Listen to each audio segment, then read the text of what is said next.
What up, guys? We're getting ready to do something big progress-wise on the car today. I'm just hooking up the trailer right now.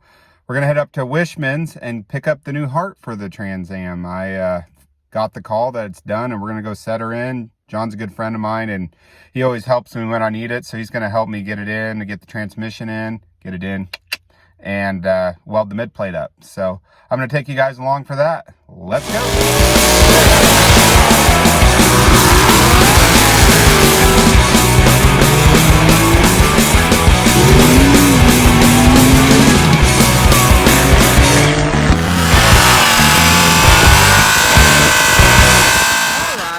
All right.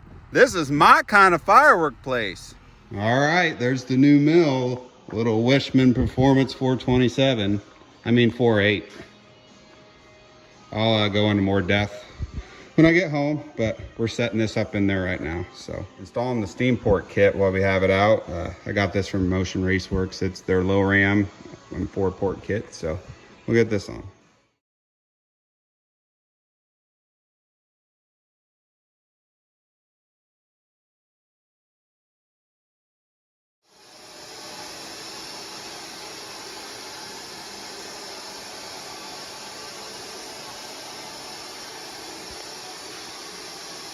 It'll probably be gangster low.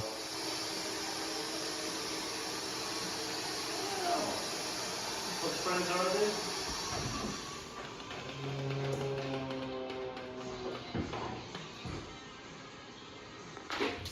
they? Now you can see where your retirement fund went, Mary. Ooh. That turned out really good.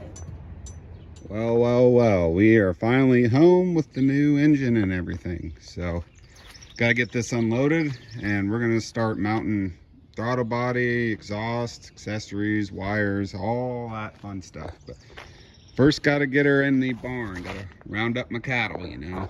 Well, she's back in the barn. So, we're gonna start installing a bunch of parts that I had laying around.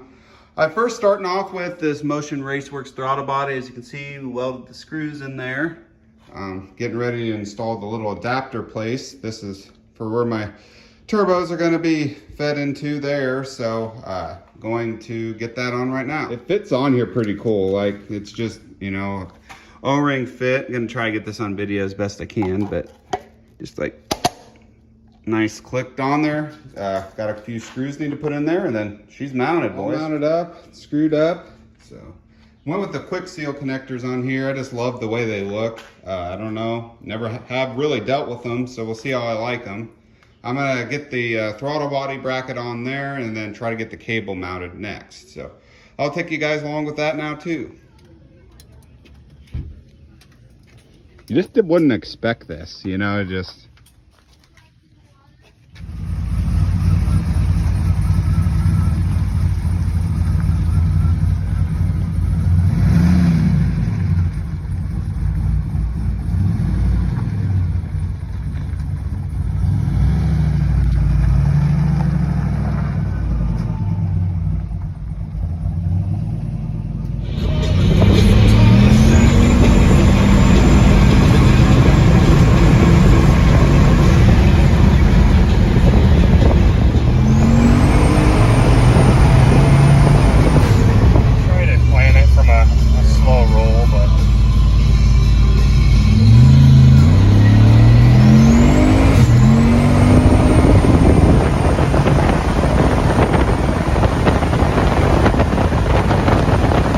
Working on the fuel rails right now. I had to pull them off so I could get these nice and tight. This is the Holley dual injector fuel rail, and Kick Performance makes this sweet little adapter here, so you only have to use one line. So I got to screw those two things in there, put this on, and then the retaining clip, and then it's only a one fitting deal to feed both fuel rails. So I'll get that put together, and then I'll show you guys the finished product. Got both of them slid on. They ain't very easy. I mean, this is, they're pretty precise little units here. So definitely take your time, well oil them and everything. But got this one on, got the ends taped up, gonna install it back on the car. Got the fuel rail on and my coil bracket on, and I'm kind of playing with routing the wiring here. I ain't really finding a way that looks real good, so it might just kind of have to stay like this. I tried under the intake and I can't get it to fit that way. And then if I tried it over, it looked really bad. So I kind of tried to tuck it in along the intake right there. It doesn't look too bad. I don't have much space where the injectors plug in like that. They have to be that way or I can't fit the connector on. So probably gonna have to stay like that, but looks pretty good. I got my smart coils hung on there, so I'm gonna start attacking this side now. As you can hear that there's a bunch of Americanness going on outside, but I got this other side done. Got the wires kind of tucked in there. That injector harness is kind of a pain. I don't know what I'm gonna do there. I can't stuff it underneath the intake and I really don't like the way that looks, but we'll see what I do there. I got the smart coils mounted. When I get my harness, I'm gonna start running the smart coil stuff and get that all routed and ran and then start on the engine side of things.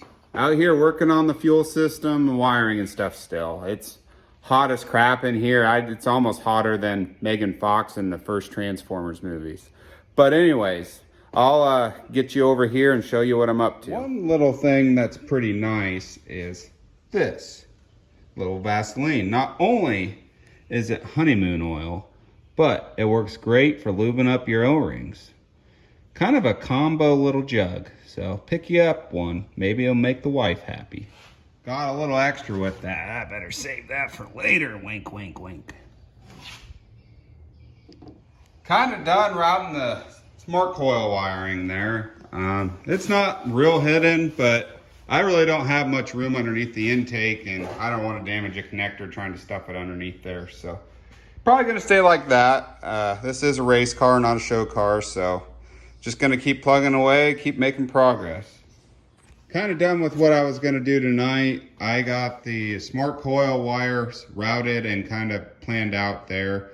I'm not real happy of how I'm gonna have to do it, but right now I'm just concerned about getting the car running, so it'll look some sort of way kind of like that.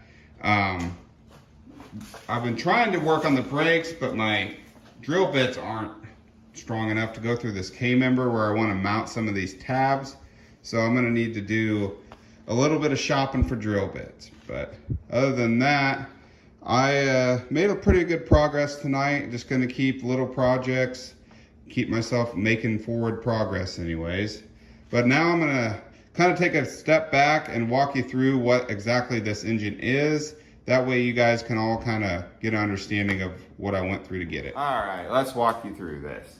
Originally, I was going to do a 5.3 and a basic cam setup and a Terminator X and like an 80mm turbo from FP and just have fun, sloppy style. But then my buddy John decided that he was going to sell the block. This is a Dart block, and that's when this whole show went bonkers. So the engine is a 427. It has a Dart center counterweighted crank with a 4-inch stroke. That's what makes it a 427. And it has Cowley's Ultra rods, and those are topped with Wisco pistons. And then the kind of the shining piece on this, probably the nicest, is the heads. They're Brodex BR1s. They have really nice valves and valve springs and stuff in them to make them hold up to what I'm going to be doing with them. I chose them for a number of reasons. The main reason I did is because I wanted to stay hydraulic roller. I did not want a solid roller for Rocky Mountain Race Week and other drag and drive stuff. Solid rollers just do not seem to have a good time. Usually people have a lifter turn or lifter failure or the rocker arm break, or just the maintenance of adjusting rocker arms right before you race is just something I don't want to do, especially when it's 100 degrees out. If I was going to do a solid roller, I was going to do some Frankenstein LS7 heads. Those are really, really gnarly. But by the time you buy those heads and the solid lifters and then the rocker arm assemblies to make that stuff all happy, it's, I don't know, another $4,000 probably on top of what I got in these. And these are real simple. I can get parts for them. They use stock rockers and stuff like that, which is a real lifesaver if you have a failure on such event. So I'm pretty happy I went with them, so I hope they run good. You know, people have made a lot of power. You know, Derek Kelly and the Savage S10 and others have made like upwards of 1,800 wheel. I'm not going to be there for the foreseeable future. We'll see what happens. You know, I kind of get greedy, so maybe it will be. But the camshaft in there is a Tick Performance cam. Jonathan Adkins spec that. I think it's like a 244, 251 or something like that. I don't know. I need to take another look at it, but it don't matter. It's in and it's going. So it's in there. I think the compression ratio is right at 10:1. It's not real low and not real high, just kind of mediocre. It's got a Holley low ram with dual fuel rails on it. I'm going to be doing methanol, so on the dual fuel rails, they have FIC 1650s in there. I don't know how far those are really going to be able to go. I kind of regret not doing like a billet atomizer 550 or something like that, but I already have these, so we're just going to see how far they'll actually take me. I'm having AEI spec me out a fuel system for this. They're doing the front drive, and I think they've told me that they're going to give me a Waterman 12 gallon per minute pump, which is mechanical. That'll be nice because if these injectors aren't getting me where I need to be, I can crank up the base pressure to push them a little farther.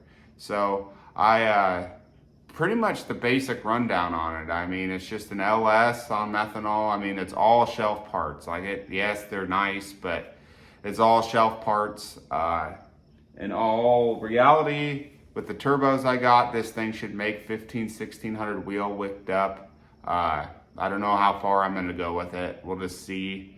I've never had a fast car really, so my Trans Am went like 670s in the 8th, and this car will be capable of low 5s. It's gonna be a big learning curve on me, on the chassis, and all sorts of other things. So I highly doubt I get after it too soon, but you never know. I'll give you a close-up here. This Motion Raceworks throttle body, it's pretty nice. This is the Billet Y. I wasn't gonna do this one because it's expensive, but I found it used, so I ended up getting it. I think it's gonna look really good. As you can see, the dual fuel rails there and everything. But anyways, guys, I think that's gonna wrap up this video. Please like, comment, and subscribe. We'll catch you next time.